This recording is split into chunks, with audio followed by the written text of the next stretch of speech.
Nobody prepares you for this particular discovery. You can read about difficult relationships, toxic dynamics, people who diminish you, and absorb all of it with a certain useful detachment.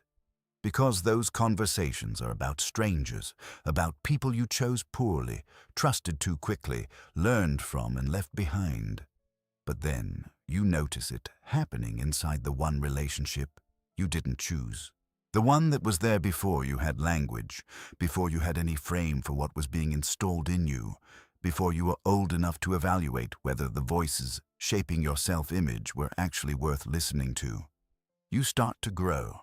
You start to move.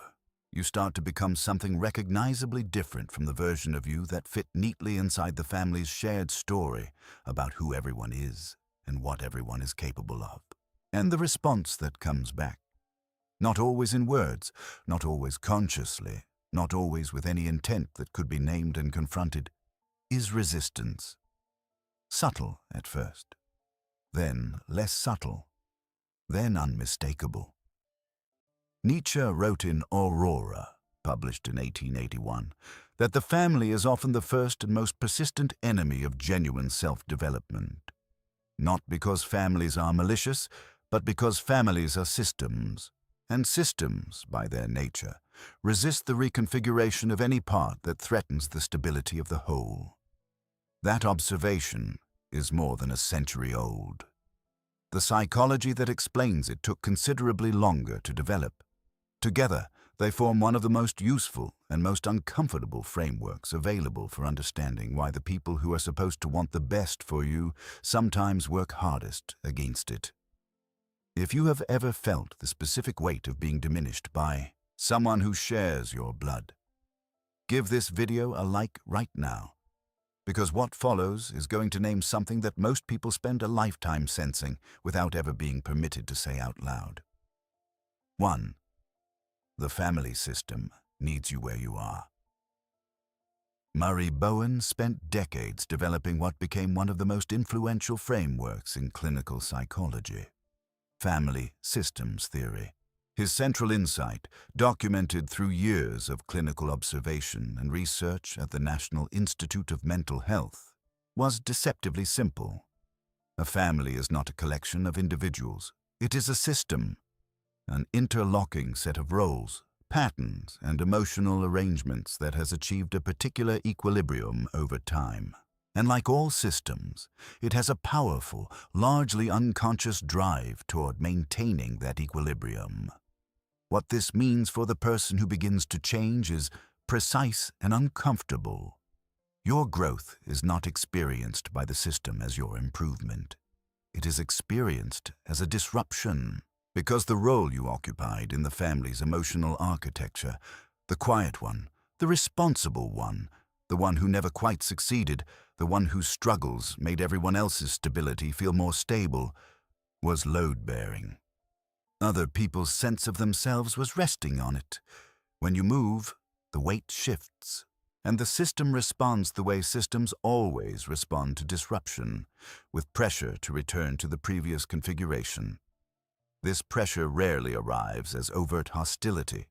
It arrives as concern, as gentle questioning of your new direction, as stories about people who tried something similar and failed, as a sudden increase in the visibility of your old limitations, your old mistakes, your old self, the version that fit the system's story about you and therefore the system's story about itself. Nietzsche, in Beyond Good and Evil, described the family as one of the primary vehicles of what he called the morality of custom. The set of inherited values and behavioral expectations that get transmitted not through explicit instruction, but through the ambient pressure of belonging. You absorb what is acceptable before you are capable of questioning whether it should be. And the absorption runs deep enough that challenging it later does not feel like intellectual disagreement. It feels like betrayal. Of them, of yourself, of something that was there before you had words for it. 2. Your success makes their choices visible. Leon Festinger's theory of social comparison, developed at the University of Minnesota in the 1950s, established something that most people experience but few examine directly. Human beings evaluate their own lives, not against an absolute standard, but against the lives of the people closest to them. This is why strangers' success is easier to admire than family members' success is. The stranger's achievement exists in a different frame. It is inspiring precisely because it is distant enough not to function as a comparison. But when someone who grew up in the same house, with the same resources, inside the same story about what people like you can achieve, when that person starts to exceed the ceiling the story defined, the comparison becomes impossible to avoid. Your progress is, for certain family members, an implicit argument, not one you are making consciously, not one they are hearing consciously, but an argument nonetheless. It suggests that the ceiling was not fixed, that the limitations were not as absolute as the shared narrative required them to be, that the choices that kept certain people inside those limitations were, in fact, choices, not inevitabilities. That recognition is not comfortable to sit with, and the most common response to uncomfortable recognitions is not to examine them. It is to discredit the evidence that produced them. You become the evidence, and discrediting you, through doubt, through diminishment, through the patient excavation of every reason your success might be temporary, misguided, or not quite what it appears, is how certain family members protect the internal coherence of their own story. Nietzsche named this with the precision it deserves in On the Genealogy of Morality. He described how ressentiment, the specific psychological structure that forms when resentment has nowhere legitimate to go, turns outward toward whoever most visibly embodies what the resentful person cannot allow themselves to want. Inside a family system, that person is often the one who left the shared limitations behind. Not the enemy, the mirror, the one whose existence asks the question that cannot be answered comfortably. Think about a moment when you shared a success with your family and the response felt colder than the news deserved. Comment below, I am not responsible for their ceiling. Just that. Because the person who needs that sentence has been carrying the weight of someone else's limitations for long enough. 3. The identified patient and what it protects. Family systems therapy introduced a concept that remains one of the most practically useful ideas in clinical psychology: the identified patient. In families where there is significant unacknowledged dysfunction, unprocessed conflict, generational patterns that have never been examined, pain that has been distributed rather than addressed, one member of the system often becomes the repository for the collective difficulty. They are the one with the problem, the one who struggles, the one whose visible difficulty allows everyone else to maintain the fiction that the problem is localized rather than systemic. The identified patient is not always the weakest member of the family. They are often, paradoxically, the most sensitive, the one whose internal calibration is accurate enough to register what the system is doing, but who has not yet developed the framework to understand what they're registering. Their distress is real, and it is also functional. It serves the system by keeping the difficulty visible in one place and invisible everywhere else. What happens when the identified patient begins to heal? When they develop the understanding, the language, the distance necessary to see the system clearly, is revealing. The system does not celebrate, the system reorganizes. Another member steps into the difficulty, or the pressure on the healing person intensifies, because their recovery threatens the arrangement that kept the dysfunction contained. Pierre Bourdieu's sociological concept of habitus, the deeply internalized set of dispositions, values, and ways of moving through the world that are absorbed through the conditions of one's upbringing, provides the complementary framework here. The family installs a habitus before you have any capacity to consent to the installation. It shapes not just what you think, but how you think, not just what you value, but what it even occurs to you to want. Exceeding the habitus is not simply a matter of decision or ambition. It requires a kind of sustained, effortful translation, learning to operate in a register that was never modeled, never encouraged, sometimes actively punished. Nietzsche, in Thus Spoke Zarathustra, described this as the most fundamental challenge facing anyone committed to genuine self-development.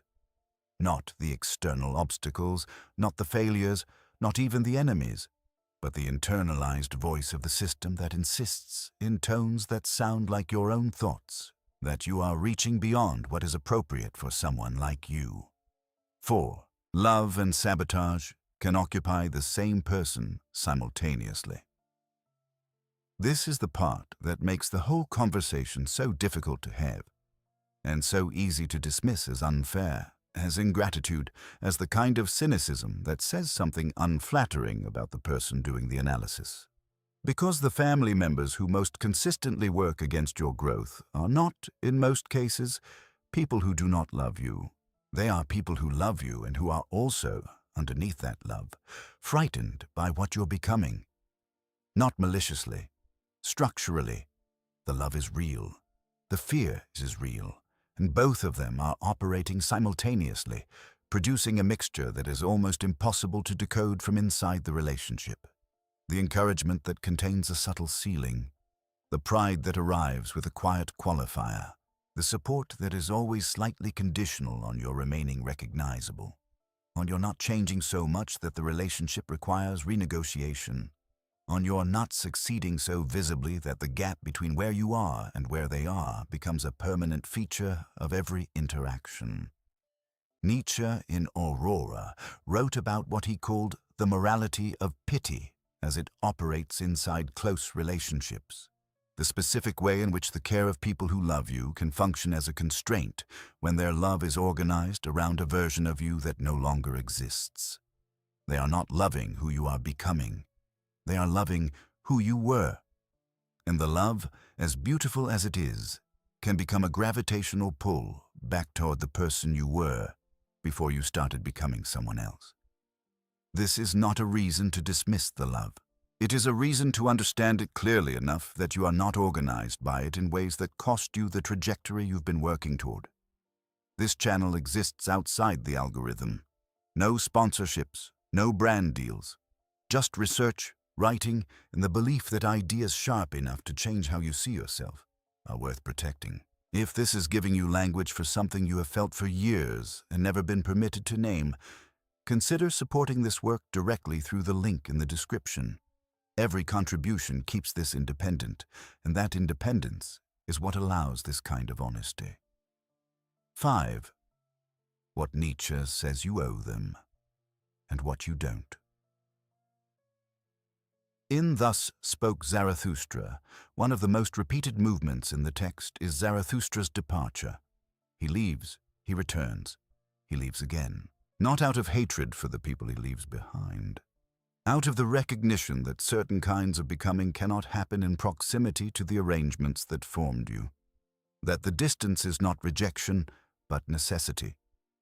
Nietzsche was not arguing for the severing of family bonds as a philosophical principle. He was arguing for something more precise and more demanding, the recognition that love and proximity are not the same thing, that care and agreement are not the same thing, and that the highest form of respect you can offer the people who raised you is not compliance with their ceiling, but the full development of what they gave you, even when that development exceeds what they imagined, even when it disrupts what they needed from you, even when it asks something of the relationship that the relationship was not originally built to give. Epictetus in the Enchiridion made the distinction that applies most cleanly here, between what belongs to you and what belongs to others. Your direction belongs to you. Your becoming belongs to you. The response of your family to that becoming belongs to them, to their own history, their own fears, their own unresolved relationship with what they could have been and chose not to pursue. You cannot manage their response by making yourself smaller. You can only continue, clearly and without apology, in the direction that is genuinely yours. What you owe them is not your limitation. What you owe them is the same thing you owe anyone who has shaped your life. Honesty about who you actually are, without the performance of a diminished version designed to keep the peace. Now let's close this with the full honesty it requires. This is one of the most difficult conversations to have. Not because the analysis is complex, but because the stakes are personal in a way that most conversations about psychology are not. These are not strangers. They are people whose voices are already inside you, already woven into the earliest layers of how you understand yourself and what you believe is possible for someone like you. And that is precisely why the conversation matters. Because the limitations that are hardest to exceed are not the ones that come from outside. They are the ones that were installed before you had any framework for questioning them. The ones that feel, even now, not like someone else's story about you, but like the simple truth of what you are. Nietzsche's most fundamental philosophical contribution across the full span of his work was the argument that those internalized limits are not the truth. They are the sediment of other people's fears, other people's failures, other people's need to believe that the ceiling was fixed.